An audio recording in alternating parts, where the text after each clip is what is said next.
Hello बच्चों, चलिए प्रश्न को देखते हैं। प्रश्न है हमारे पास, यदि p बराबर हमारे पास अवयव दे रखा है जिसके अवयव हैं वर्गमूल 3/2, 1/2, -1/2, वर्गमूल 3/2 एवं a बराबर हमारे पास अवयव दे रखा है जिसके अवयव हैं 1, 1, 0, 1 तथा q बराबर हमारे पास दे रखा है p गुणा a गुणा p का परिवर्त अवयव, तब हमें p के परिवर्त अवयव गुणा q की घात 2005 गुणा p का हमें मान ज्ञात करना है। प्रश्न के हमारे पास चार विकल्प हैं a, b, सी डी, जिनमें से हमें एक सही विकल्प का चयन करना है। चलिए सर्वप्रथम हम प्रश्न के लिए मुख्य अवधारणा लिखते हैं। मुख्य अवधारणा मुख्य अवधारणा में हम किन्हीं दो अवयवों के गुणनफल का अध्ययन करेंगे। मान लीजिए हमारे पास एक अवयव है a जो कि 2 गुणा 2 कोटि का है एवं b बराबर एक अवयव है जो कि हमारे पास 2 गुणा a अवयव है वह हमारे पास 2 गुणा 2 कोटि का है और b अवयव है वह हमारे पास 2 गुणा 3 कोटि का है। यदि हमें a गुणा b ज्ञात करना हो अर्थात a अवयव की b अवयव के साथ गुणा करनी हो तो यह गुणा तब ही संभव होगी जब प्रथम अवयव के स्तंभों की संख्या एवं द्वितीय अवयव के पंक्तियों की संख्या समान होगी और इनके गुणनफल से जो हमारे पास प्राप्त अवयव होगी उसकी जो कोटि होगी वह होगी प्रथम अवयव के पंक्तियों की संख्या एवं द्वितीय अवयव के स्तंभों की संख्या की, अर्थात 2 गुणा 3। उदाहरण के तौर पर मान लीजिए a अवयव के अवयव हमारे पास है a, b, c, d एवं b अवयव के अवयव हैं x, y, z, p, q, r।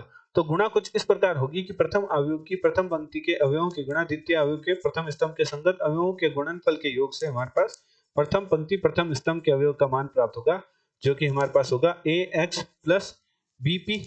इसी प्रकार अन्य अवयव ज्ञात करते हैं, वे हमारे पास होंगे ay plus bq, az plus br। इसी प्रकार अन्य अवयव ज्ञात करते हैं cx plus dp, cy plus dq और cz प्लस dr। तो इस प्रकार हम किन्हीं दो अवयवों का गुणन ज्ञात करते हैं। अतः प्रश्नानुसार प्रश्न में हमें p अवयव दे रखा है जो कि हमारे पास है वर्गमूल 3/2, 1/2, -1/2 और वर्गमूल 3/2। तो हम सर्वप्रथम p अवयव का परिवर्त लेते हैं। तो परिवर्त किस प्रकार लिया जाता है? किसी अवयव का परिवर्त इस प्रकार लिया जाता है कि जो पंक्ति के अवयव हैं उन्हें स्तंभों के अवयव बना देते हैं और जो स्तंभों के अवयव हैं वे पंक्ति के अवयव हो जाते हैं। तो परिवर्त लेंगे तो जो प्रथम पंक्ति है उसे प्रथम स्तंभ बना देंगे एवं द्वितीय पंक्ति को द्वितीय स्तंभ बना देंगे। अब हम क्या करते हैं? अब हम करते हैं कि p गुणा p का परिवर्त अवयव की गुणा करते हैं और देखते हैं कि हमारे पास क्या मान प्राप्त हो रहा है। तो हमारे पास p अवयव है वे हमारे पास है वर्गमूल 3/2, 1/2, माइनस का 1/2 और वर्गमूल 3/2 की गुणा हम p के परिवर्त अवयव के साथ करते हैं। तो हमारे पास प्राप्त होगा वर्गमूल 3/2 माइनस का 1/2।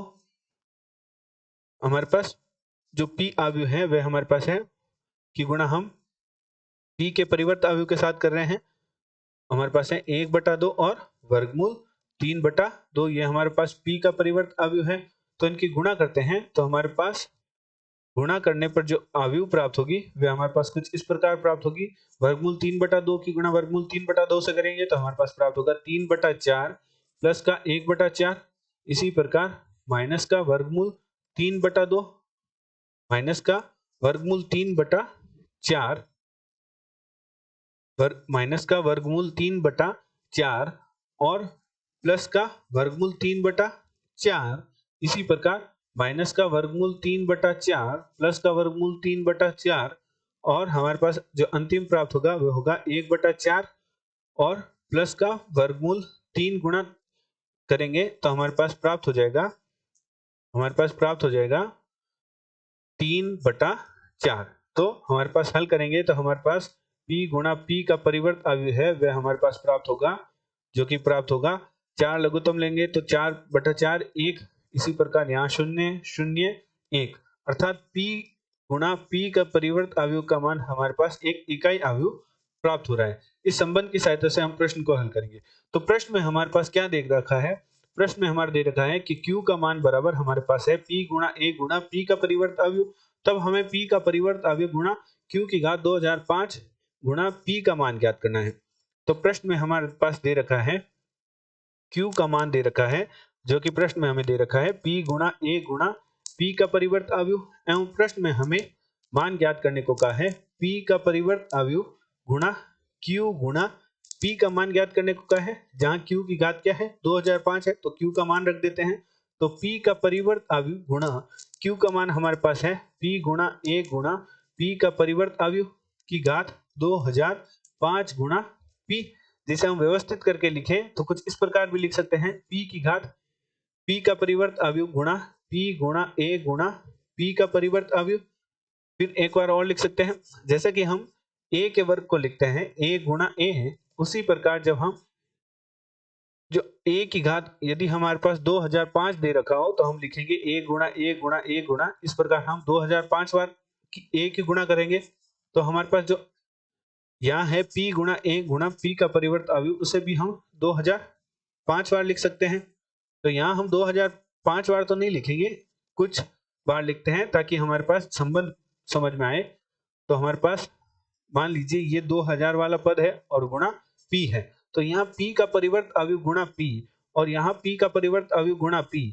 इसी प्रकार यहाँ कोई P का परिवर्त अवयव गुणा P आएगा और P का परिवर्त अवयव गुणा P आएगा। वह सभी हमारे पास हमने हल किया कि P का P के परिवर्त अवयव के साथ जब हम गुणा करते हैं तो हमारे पास इकाई अवयव प्राप्त होता है। तो हमारे पास यहाँ भी जब हम गुणा करेंगे तो हमारे पास क्या प्राप्त होगा, एक इकाई अवयव प्राप्त होगा। इसी प्रकार हमारे पास इकाई अवयव प्राप्त होगा और गुणा में हमारे पास जो A है वह कितनी बार आएगा, 2005 बार आएगा और गुणा में हमारे पास इकाई अवयव आएगा। तो किसी भी A की यदि हम गुणा इकाई अवयव से करते हैं तो हमारे पास A ही प्राप्त होता है। तो हमारे पास इनकी गुणा करने पर A की घात 2000 प्राप्त होगा। अब हमारे पास A क्या है, A हमारे पास प्रश्न में दे रखा है, जो कि हमें प्रश्न में A बराबर अवयव दे रखा है, जो कि है 1101 की घात हमारे पास हो गया 2005। तो हम सर्वप्रथम क्या ज्ञात करते हैं, हमारे पास A दे रखा है तो हम सर्वप्रथम A का वर्ग ज्ञात करते हैं। देखते हैं हमारे पास कुछ संबंध प्राप्त हो रहा है क्या। तो हमारे पास A गुणा A करेंगे तो हमारे पास A का वर्ग प्राप्त होगा। तो हमें 2005 ज्ञात करना है, परंतु हम 2005 तो ज्ञात नहीं कर सकते 2005 बार गुणा करके, पर हम देखते हैं A गुणा A करके देखते हैं हमारे पास कुछ संबंध प्राप्त हो रहा है क्या। तो 1101 तो हम जब गुणा करेंगे तो गुणा करने पर हमारे पास अवयव प्राप्त होगा, उसके अवयव हमारे पास होंगे 1201, अर्थात A के वर्ग का मान हमारे पास प्राप्त हुआ 1201। अब हम A के वर्ग में A की गुणा करते हैं और A का घन ज्ञात करते हैं। तो हमारे पास गुणा करेंगे तो हमारे पास 1201 में जब हम 1101 की गुणा करेंगे तो हमारे पास जो अवयव प्राप्त होगा वह हमारे पास अवयव प्राप्त होगा 1301। इसी प्रकार A के घन में जब हम A की गुणा करेंगे तो हमारे पास A की घात 4 प्राप्त होगा, जो कि हमारे पास प्राप्त हो जाएगा 1401। तो हमारे पास एक ऐसा संबंध बन रहा है कि जब हम A की गुणा 2004 गुणा A से करेंगे तो हमारे पास A की घात 2005 प्राप्त हो जाएगा, जो कि हमारे पास प्राप्त होगा 1 2005 0 और 1। तो हमारे प्रश्न का हल हमारे पास अवयव प्राप्त हो गया। तो चलिए प्रश्न के विकल्प देखते हैं। हमारे पास प्रश्न का हल प्राप्त हो गया, तो हमारे पास प्रश्न के विकल्प में जो A विकल्प है वह प्रश्न का सही उत्तर है। आशा करते हैं आपको प्रश्न का हल समझ आया होगा। धन्यवाद।